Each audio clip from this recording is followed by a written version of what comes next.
The office door swung open, and the man turned back with a sneer. That horse. The slaughterhouse offered a high price for it.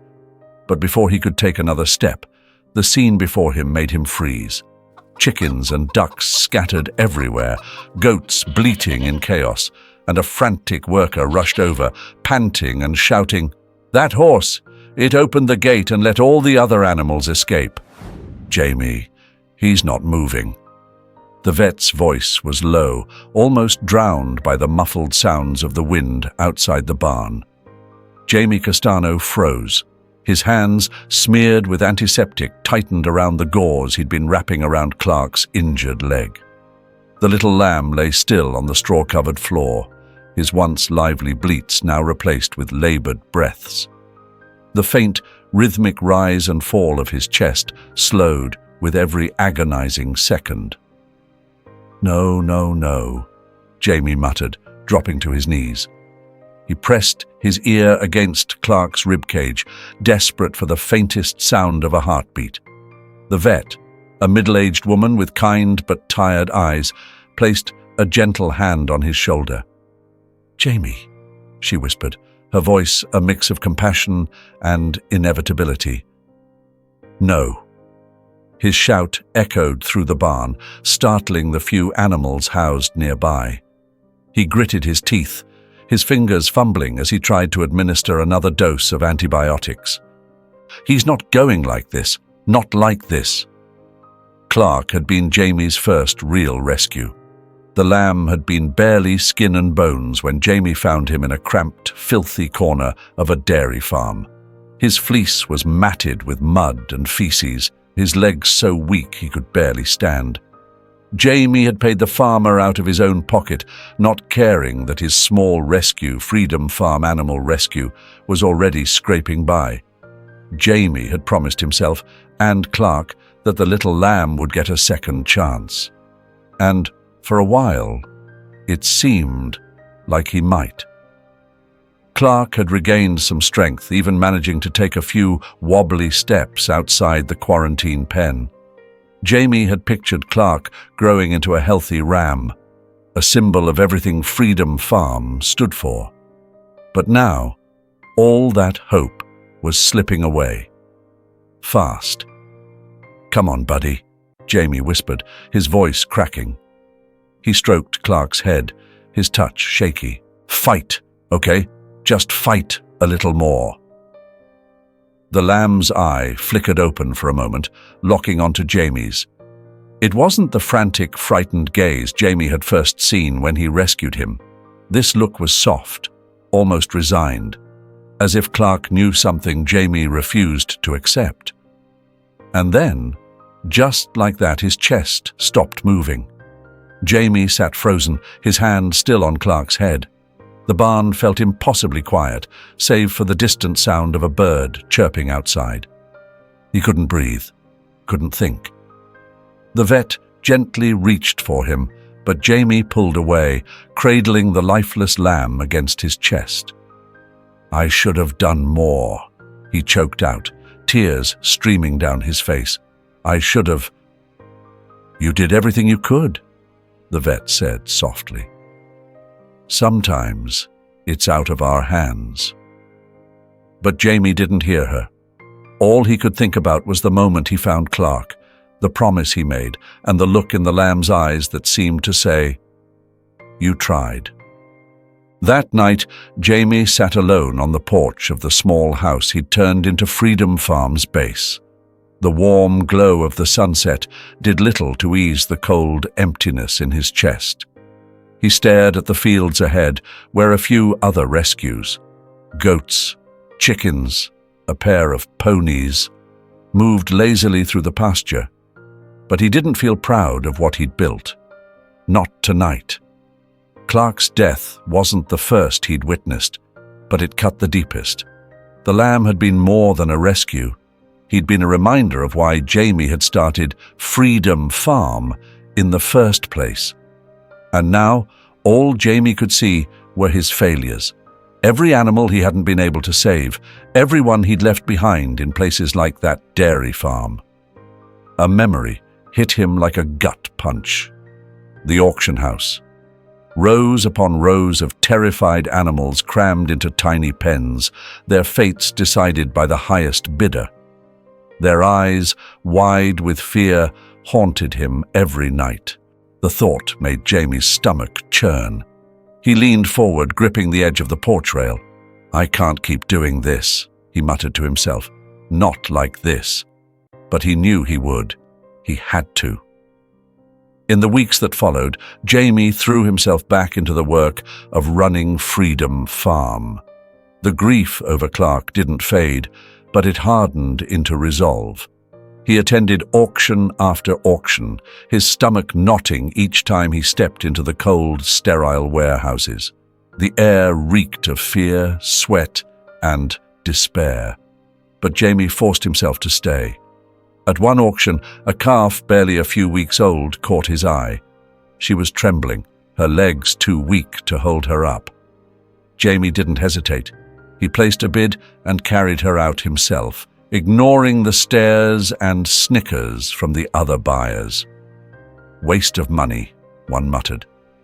Jamie didn't care. When he brought the calf back to Freedom Farm, he named her Hope.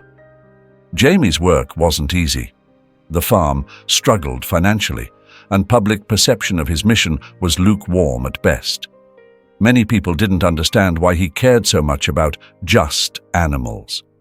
But Jamie never let their words break him. Every life he saved reminded him why he couldn't stop. Each time an animal took its first steps of freedom, each time he saw the fear leave their eyes, he remembered Clark. Clark had taught him that he couldn't save them all, but he could save some. And for Jamie, that was enough. The auction house was louder than Jamie had anticipated. The smell of sweat, hay, and something sharp and metallic hung heavy in the air. He adjusted his cap, pulling it lower over his forehead as the voices around him grew louder and more boisterous. The rhythm of the auctioneer's chant created a relentless backdrop to the scene, punctuated by the occasional bark of a bidder. Jamie stood near the back, a clipboard in hand, trying to focus on his notes about animal welfare statistics and the impact of industrial livestock practices. His purpose here today was clear: to make people see, to plant even a small seed of doubt about what was happening in these places.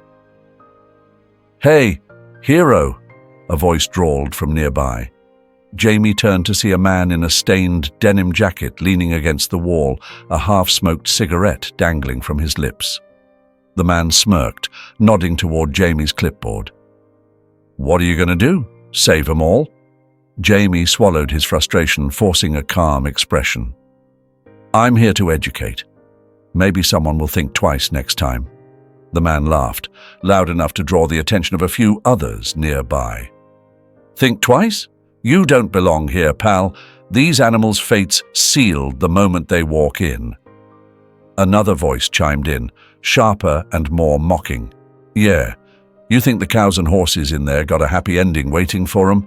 Wake up, buddy. The only place they're headed is on someone's plate or to the glue factory."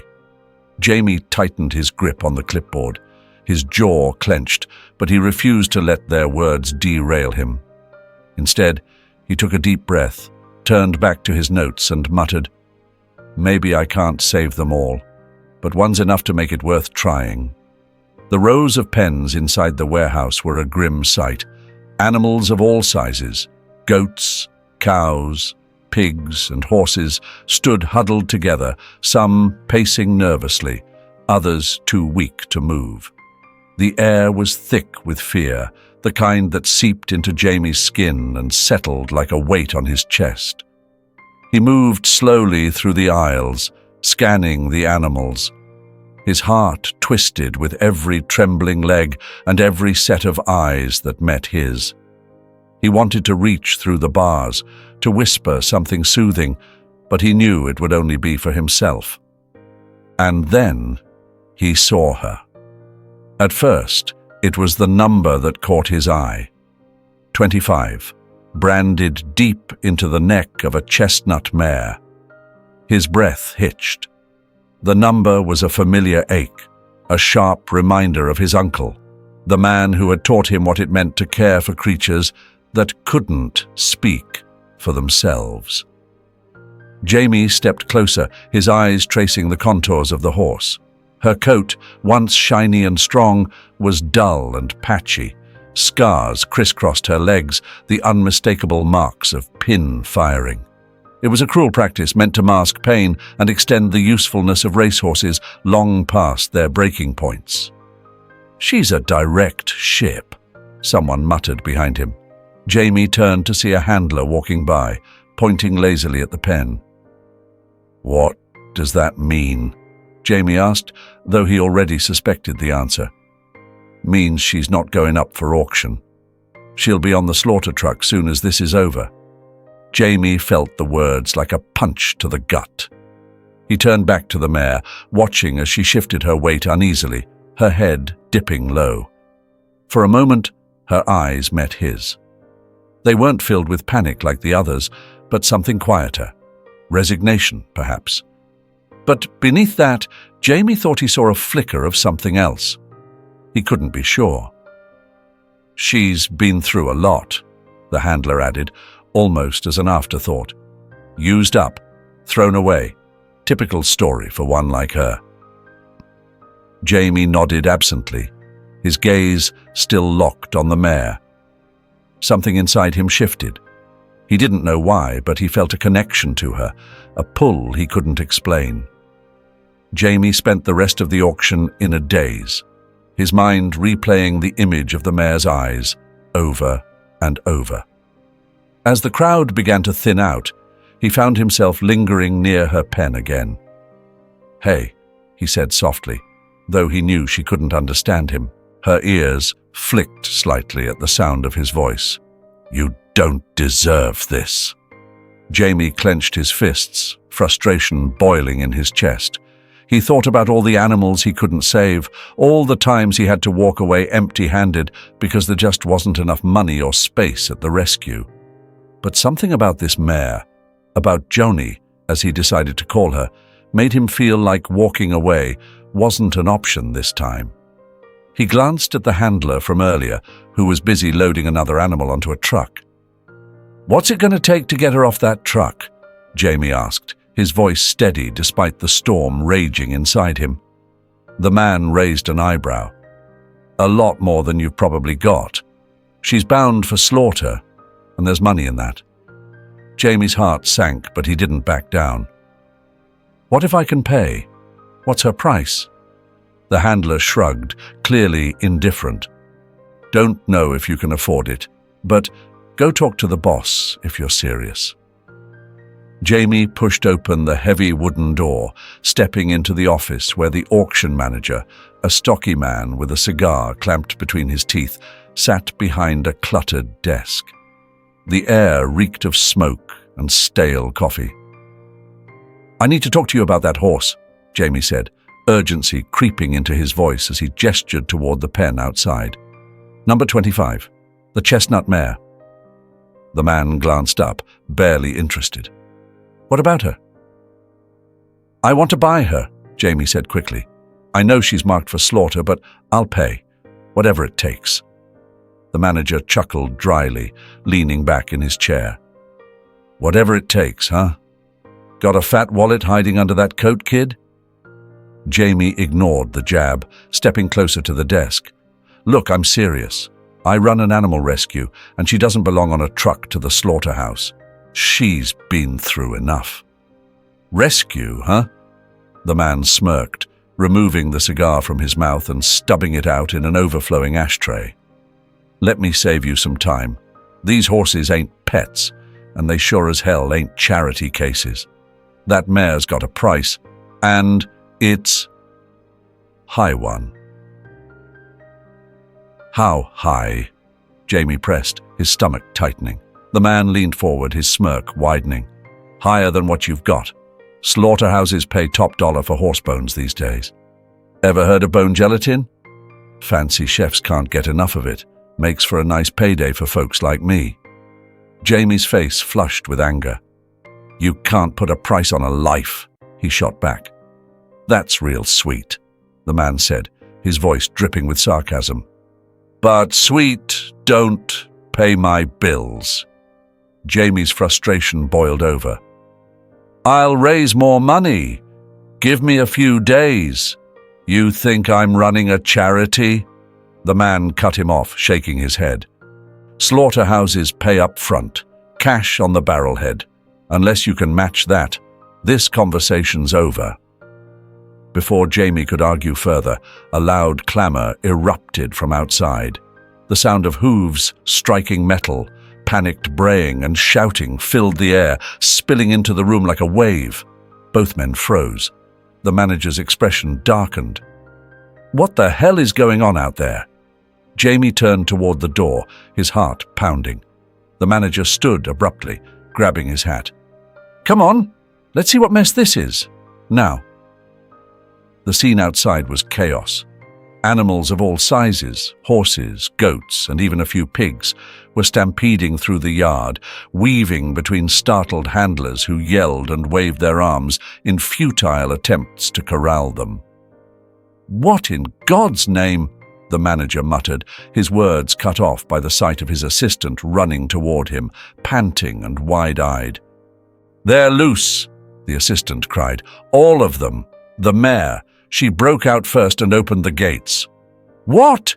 the manager bellowed, his face turning red. "How the hell did that happen? I told you to lock the pens." "I did," the assistant stammered. She figured out how to open it. Used her teeth or something." Jamie's stomach flipped. He scanned the chaos, his eyes searching for the chestnut mare. "I want this cleaned up," the manager roared, pointing a finger at the assistant. "Every single one of those animals better be back in their pens, or you're out of a job."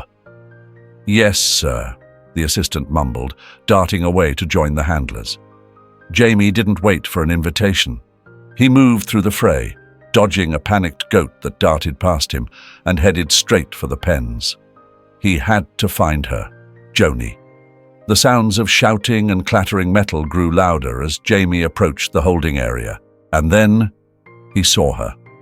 Joni was surrounded by 3 handlers, her legs planted firmly, her head held high in defiance. She lashed out with her hind legs, forcing one man to jump back. Another handler lunged forward with a rope, managing to loop it around her neck. "Easy now," one of them shouted, yanking hard on the rope. Joni reared up, her hooves striking the air. The third handler stepped in, grabbing her halter and pulling her down with brute force. She stumbled, her legs buckling beneath her as they worked together to pin her to the ground. "Stop it!" Jamie yelled, his voice breaking as he ran toward them. One of the handlers glanced up, his face twisted in irritation. "Stay back, pal. This ain't your business." "She's not dangerous," Jamie protested, his chest heaving as he skidded to a stop near the edge of the pen. "You're hurting her." "She's a damn problem. That's what she is," the handler snapped. "Nearly took my head off." Jamie ignored him, his eyes fixed on Joni. Her chest was heaving, her coat slick with sweat.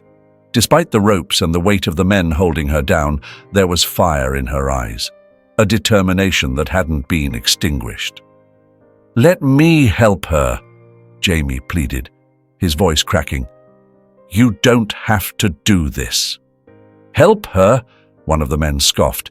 "Help yourself to the exit before you get hurt." Jamie gritted his teeth, helplessness and rage warring inside him. He knelt just outside the pen, his hands trembling. "It's okay, Joni," he murmured, his voice soft despite the chaos. "I'm here. I'll figure this out. I promise." For a moment, Joni's gaze met his.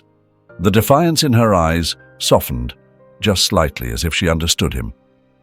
"Get out of the way," one of the handlers barked, dragging Joni toward the loading area. Jamie stood, his heart racing. "Hold up!" Jamie shouted, his voice cutting through the chaos. One of the handlers turned, irritated, but Jamie ignored him. His focus was locked on Johnny, her chestnut coat damp with sweat as she dug her hooves into the ground, resisting the pull of the ropes. His heart hammered in his chest as he pushed forward, weaving through the crowd. "What happened?" Jamie demanded, directing his question to no one in particular. "How did she get out?" The handlers exchanged glances, their faces a mix of frustration and confusion. One of them, a wiry man with a scruffy beard, spat on the ground and muttered, "That damn horse figured out how to open the gate.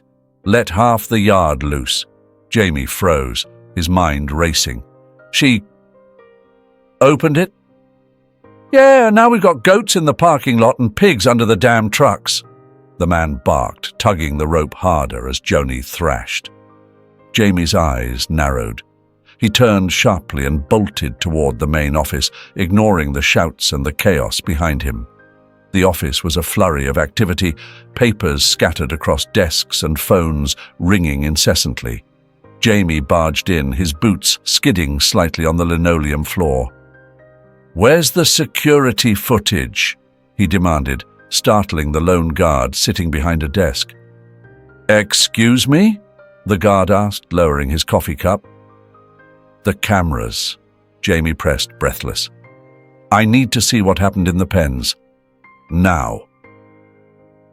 The guard hesitated, glancing toward a cluster of monitors mounted on the wall. Each screen displayed a grainy, black and white feed of different areas around the auction yard. "Look, I don't know if I can just—" "Please," Jamie cut him off, his voice urgent. "That mare, the one causing all this chaos, she doesn't deserve what's happening to her. I need to know what happened. I think she was just trying to survive." Something in Jamie's tone seemed to break through the guard's reluctance. With a resigned sigh, the man gestured toward the monitors. "Fine. Let's rewind the footage. You're looking for the holding pens, right?" Jamie nodded quickly, leaning over the desk as the guard began scrolling back through the footage. The timestamp ticked backward, the chaotic scenes giving way to moments of stillness. And then, there she was. Joni.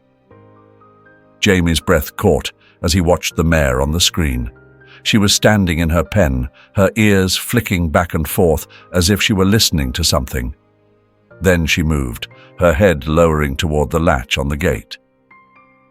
"She's observing it," Jamie murmured. The guard frowned, leaning closer. "Is she testing it?" On the screen, Joni nudged the latch with her muzzle, her movements deliberate. When it didn't budge, she pulled back, repositioning herself. Her front hoof came up next, striking the edge of the gate with precision. It took 3 tries, but the latch finally gave way. Jamie couldn't tear his eyes from the screen. Joni pushed the gate open and stepped out, her movements cautious but confident. Instead of bolting, she turned toward the neighboring pen, her muzzle immediately reaching for its latch. "She's letting the others out," Jamie said, his voice barely above a whisper. Jamie watched as Joni moved methodically from one pen to the next, freeing goats, pigs, and even a small cow. The scene on the screen shifted from quiet determination to utter chaos as animals began pouring out of the pens, scattering in every direction. "Look at her," Jamie said, pointing to the screen. Joni stood still for a moment, watching the chaos she'd unleashed before darting toward the open yard. She didn't just escape, she freed them all. The guard sat back in his chair, running a hand through his hair. "I've never seen anything like it," he admitted. A voice from behind startled them both. "Neither have I." Jamie turned to see one of the auction workers standing in the doorway, his arms crossed. "Smartest damn horse I've ever seen, and y'all are planning to send her to slaughter? Seems like a waste." Jamie nodded, his determination solidifying. It's more than a waste. It's a tragedy. She doesn't belong there. As the guard saved the footage to a USB drive, Jamie felt a plan forming in his mind. He couldn't buy Joni outright. Not yet. But he could tell her story. "Can I get a copy of this?" Jamie asked, his voice steady. The guard hesitated, then nodded. "I'll pretend I didn't see you take it." Jamie tucked the drive into his pocket, his mind already racing with ideas. He would post the video, share it everywhere he could. People needed to see Joni's intelligence, her spirit, her will to survive. They needed to know what was at stake. As he stepped outside, the chaos had begun to subside. Most of the animals had been rounded up, though a few stubborn goats were still dodging handlers near the parking lot. Jamie's eyes scanned the yard until they landed on Joni. She was still surrounded by handlers, her body tense, but her head held high. Jamie walked briskly toward his car, gripping the USB drive like it was a lifeline. His mind raced with possibilities, fueled by the adrenaline of what he had just witnessed. Joni wasn't just a horse. She was a symbol of survival, of resistance, of everything that was wrong with the way these animals were treated. Sliding into the driver's seat, he pulled out his laptop and connected the drive. He replayed the footage, pausing on moments that struck a chord. Joni's focused determination as she studied the latch, the precision of her movements as she freed herself, and the chaos that followed when she opened the gates for the other animals. "This is it," Jamie murmured to himself. "This is how people will see." Back at Freedom Farm, Jamie sat hunched over his desk, carefully editing the footage. His hands trembled, not from nerves, but from urgency. He pieced together the story he wanted to tell. A story about Joni's intelligence and courage, but also about the harsh reality facing animals in auction houses and slaughterhouses. When the video was ready, Jamie stared at the upload button for a moment. He had posted before about the animals he rescued, but this felt different. This wasn't just about one horse, it was about a system, a way of thinking that needed to change. Finally, he pressed post and added a caption. "Meet Joni, a horse who didn't just save herself but tried to save others. She's now at risk of being sold to a slaughterhouse. Help me tell her story and fight for her freedom and the freedom of animals like her." He included a link to a fundraiser, hoping against hope that it would make a difference. At first, there was nothing but silence. The minutes ticked by, each one stretching longer than the last. Jamie refreshed the page compulsively, watching as the first few views trickled in. Then, a notification popped up. "User in 1234 shared your post." Another followed. Jane Doe commented, "This is heartbreaking. How can I help?" And then the floodgates opened. By the end of the hour, the video had been shared dozens of times. Comments poured in, ranging from outrage to admiration. "This horse is smarter than half the people I know. How is this even legal? Someone needs to shut these places down. Donating now. Joni deserves better." The fundraiser link started gaining traction, the number climbing steadily. Jamie leaned back in his chair, a mix of relief and disbelief washing over him. He refreshed the page again, and the video's view count had doubled. The story was spreading, faster than he had dared to hope. By the next morning, Joni's story had gone viral. News outlets picked it up, framing her as the hero horse who defied the odds. The fundraiser exceeded its initial goal within hours, and donations kept pouring in. The sun was barely rising, casting long shadows across the farmyard, but Jamie was already up, pacing the barn. His phone buzzed with updates. Notifications from donors, messages from reporters, and even a few calls from people who had seen Joni's story and wanted to help. He should have felt relief, The fundraiser had skyrocketed overnight, surpassing even his most optimistic expectations. The money was there. The momentum was undeniable. But Jamie couldn't shake the restless energy coursing through him. The image of Joni surrounded by handlers, struggling against the ropes, kept flashing through his mind. She'd fought so hard, and now it was his turn to fight for her.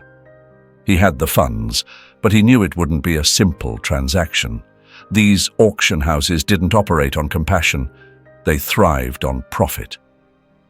Jamie grabbed his keys and headed to his truck. The drive back to the auction house was a blur, his thoughts a whirlwind of plans and contingencies. When Jamie arrived, the place was already stirring with activity. Workers moved briskly, loading animals into transport trucks. He spotted the auction manager standing near the office, barking orders at a pair of handlers. "Hey!" Jamie called out as he approached, his voice firm. The manager turned, his expression shifting from annoyance to vague recognition. "You again? What do you want now?" Jamie didn't waste time. "I have the money, enough to cover Joni and every animal still in that yard. Let's make a deal." The manager raised an eyebrow, clearly skeptical. "You've got enough for all of them. That's a lot of cash." Jamie held his ground. "Check the fundraiser. The money's there." The manager pulled out his phone, grumbling as he scrolled through the page Jamie had sent him the night before. His eyes widened slightly, but his expression quickly hardened. "Impressive, but just because you've got the cash doesn't mean I'm letting them all go for cheap. These slaughterhouses pay top dollar, and you're cutting into my profits." Jamie clenched his fists, struggling to keep his temper in check. "I'm not here to haggle over lives. You'll get your money, but I'm taking them." The manager scoffed, but before he could respond, a loud crash echoed from the holding pens. Both men froze, turning toward the noise. "What now?" the manager muttered, stomping off toward the sound. Jamie followed, his heart pounding. The scene that greeted them was chaos. Animals were running loose again, dodging handlers who scrambled to regain control. Joni was at the center of it all, her head held high as she stood near an open gate. Jamie's breath caught. She'd done it again. A handler rushed up to the manager, out of breath. "She broke loose, same as before, got the gate open, and now we've got pigs in the truck yard and goats on the loading dock." The manager's face turned red with fury. "Get it under control, now!" As the handlers rushed to round up the animals, Jamie made his way to Joni. She was surrounded by two workers, ropes ready in their hands. "Wait!" Jamie shouted, stepping between them and the mare. One of the workers glared at him. "You again? Get out of the way before someone gets hurt." "She's not dangerous," Jamie said firmly. "She's smart. Smarter than any of us gave her credit for." The worker snorted. "Smart don't mean she gets a free pass." Jamie turned to the manager, who had just arrived at the scene, his face a mask of irritation. "Look," Jamie said, his voice steady despite the chaos. "You've seen what she can do. She's not just another animal in the yard. She's special, and I'm willing to pay whatever it takes to get her and the rest of them out of here." The manager's eyes narrowed. "You think her little stunt changes anything? This is a business, not a damn charity." Jamie stepped closer, his gaze unwavering. "If you're so worried about your bottom line, think about the press this is getting. People are watching. They care about what happens to her. And so should you." The manager hesitated, clearly weighing his options. Finally, he let out a heavy sigh. "Fine. You've got the money. You've got the publicity. Take her and the others. But this is the last time you pull a stunt like this on my lot." Jamie didn't wait for further confirmation. He moved quickly, helping the handlers secure the other animals and load them safely onto his truck. Back at Freedom Farm, Jamie opened the trailer and stepped aside as the animals cautiously made their way out. Joni was the last to exit, her movements slow but deliberate. She paused, looking around the open pasture as if taking it all in. And then, to Jamie's surprise, she broke into a trot. Her hooves kicked up dirt as she moved toward the center of the field, tossing her head in what could only be described as joy. She rolled onto her back, her legs flailing in the air as she stretched out in the sunlit grass. Jamie watched, a lump forming in his throat. For the first time, Joni looked free. "You did it," he murmured, more to himself than to her. One of his volunteers approached, smiling as she watched Joni. "She's beautiful," she said softly. "You think she knows she's safe now?" Jamie nodded. "Yeah, I think she does." As the other animals began to explore their new home, Jamie felt a quiet pride settle over him.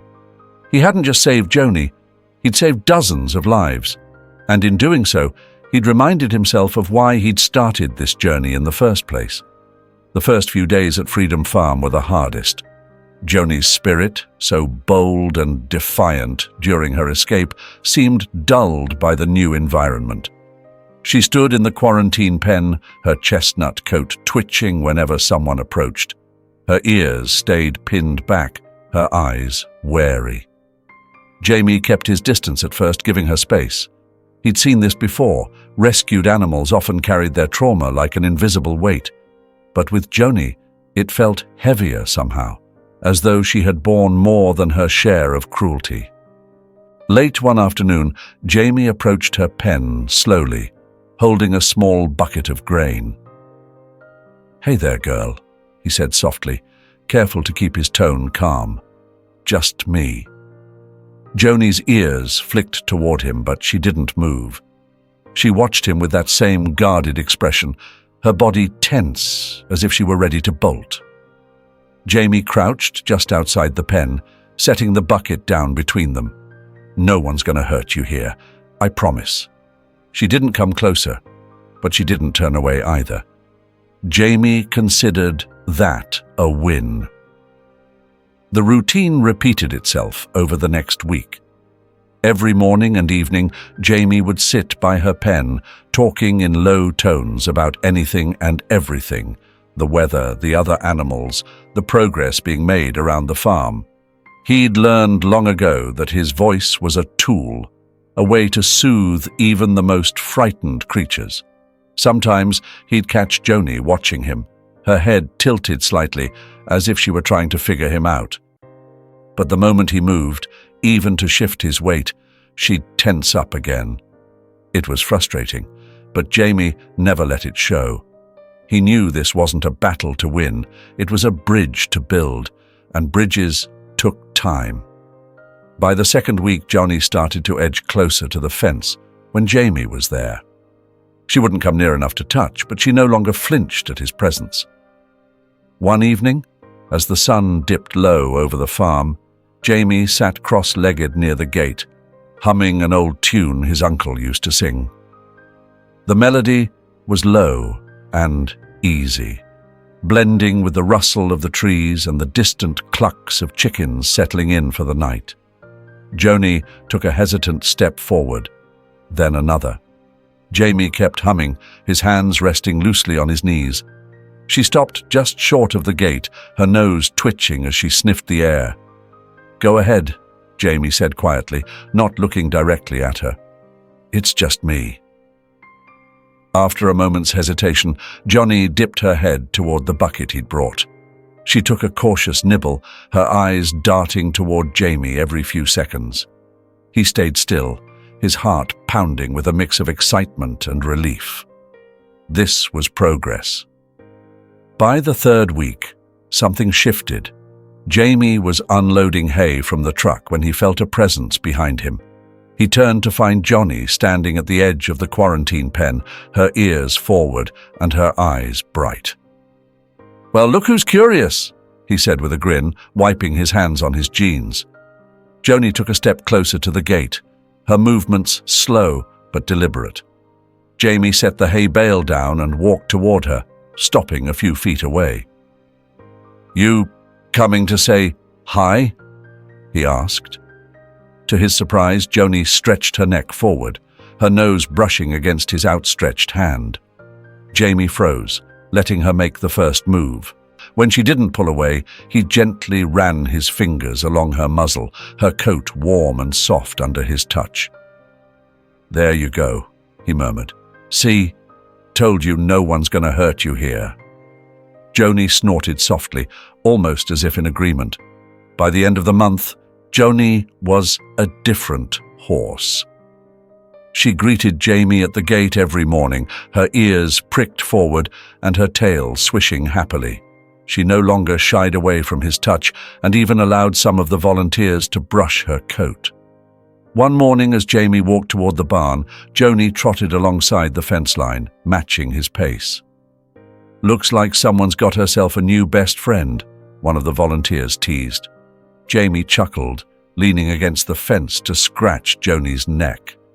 "She's earned it," he said. "Every bit of it."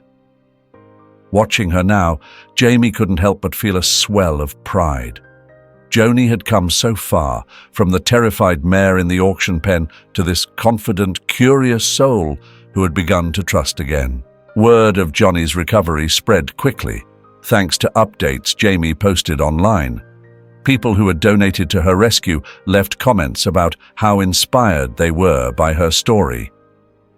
"She's a fighter," one comment read, "proof that love and patience can heal even the deepest wounds." Jamie couldn't agree more. Joni wasn't just a survivor. She was a testament to the power of compassion, and every time he saw her running freely across the pasture, her head held high, he was reminded of why he'd started this journey in the first place. Jamie stood by the fence, his hands resting on the worn wooden rail as he watched Joni gallop across the pasture. The morning sun reflected off her chestnut coat, and her movements were graceful, almost poetic. She was no longer the frightened mare he'd first seen in that auction pen. She was free now, and she knew it. His phone buzzed in his pocket, pulling him from his thoughts. It was another notification, another message of support from someone who had been touched by Joni's story. The video of her escape and recovery had taken on a life of its own, spreading far beyond the small circle Jamie had initially hoped to reach. Sitting on the porch later that afternoon, Jamie opened his laptop and began typing. His fingers moved quickly, his thoughts pouring onto the screen. Joni's story, a call to action. For too long, animals like Joni have been seen as commodities, tools to be used until they're no longer profitable, then discarded without a second thought. But Joni is proof that they are so much more. Her intelligence, her determination, and her resilience remind us that every animal has a story worth telling, a life worth saving. At Freedom Farm, we've made it our mission to give animals like Joni a second chance. But we can't do it alone. Join us in changing the narrative. Together, we can build a world where compassion isn't the exception, it's the rule. Jamie sat back, reading the post once more before hitting share. Within minutes, the reactions started rolling in. "Beautifully written," one commenter said. "What an incredible story. Donating now." Another wrote, "This made me cry. Joni is a hero. Thank you for all that you do." Jamie smiled, but he knew this was just the beginning. As weeks turned into months, Freedom Farm began to grow. The influx of donations allowed Jamie to expand the rescue, adding new pens, larger pastures, and better facilities for veterinary care. With the extra resources, they were able to take in more animals, each one with a story as unique as Joni's. Joni, of course, remained the heart of it all. Visitors came to the farm asking to see the hero horse, and Joni seemed to thrive on the attention. She would trot up to the fence, her head held high, letting children pet her nose while Jamie told her story. "She's not just a horse," Jamie would say. "She's a reminder that every life matters, and she's proof that change is possible." One evening, as the sun dipped below the horizon, Jamie sat in the barn with Joni. She stood close, her warm breath ruffling his hair as he leaned against her side. "You've changed everything, you know that?" he said quietly. "Not just for the animals here, but for me too." Joni nickered softly, nudging his shoulder as if to say she understood. Freedom Farm wasn't just a rescue anymore. It was a movement, a place where animals and people alike could find hope, healing, and a second chance. And for Jamie, it was home. Hey everyone, I hope this story touched your heart as much as it did mine. When I first came across Joni's journey, from a terrified horse marked for slaughter to a symbol of hope, I couldn't stop thinking about the lessons it teaches us. It's not just a story about rescuing animals, it's a story about resilience, compassion, and how far a little kindness can go. Joni's courage to fight for her freedom, not just for herself but for others, is truly inspiring. It makes me wonder, how many of us would have the strength to do the same if we were in her place? And then there's Jamie, who refused to give up, even when the odds were stacked against him. His dedication shows that one person really can make a difference, especially when that person is driven by love and a belief in something greater than themselves. This story reminds me that every life matters, no matter how small or insignificant it might seem to the world. It's a call to action for all of us to stand up for those who can't speak for themselves, whether it's animals like Joni or anyone in need of a helping hand. So, what are your thoughts on Joni's story? Has it changed the way you think about animals or inspired you in some way? I'd love to hear your feelings in the comments. Let's keep this conversation going and see how we can bring a little more compassion into the world. Thank you for listening and being a part of this journey. Remember, sometimes the smallest act of kindness can spark the biggest change. Let's be that change. Take care, friends.